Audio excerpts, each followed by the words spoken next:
There's a task on your list right now that you've opened 4 times and not started. It's not hard. You've done harder this quarter. You want it done, and the engine just won't turn over. Every piece of advice you've ever gotten treats this as a willpower problem. Break it into steps, eat the frog, just start. And that advice works for the people whose ignition was never the issue. If it worked for you, you wouldn't have opened the task 4 times. Here's what's actually happening for the rest of us. Starting isn't one action. It's a sequence.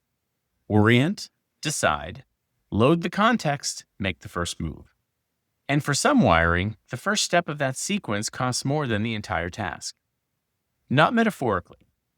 The ignition itself is the expensive part.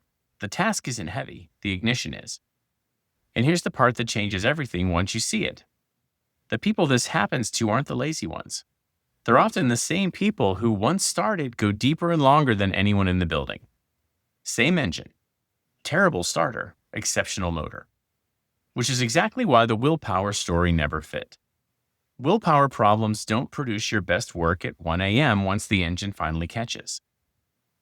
Once you stop treating it as character and start treating it as ignition, the fixes stop being lectures and start being mechanical. Lower the cost of the first step. Externalize it. The file is already open. The first sentence already written the night before. Shrink it until it is physically trivial. Borrow ignition. Start next to someone, because a body in the room is a starter motor. None of that is a character repair. Nothing here was ever a character flaw. It's wiring. And wiring you can see is wiring you can work with.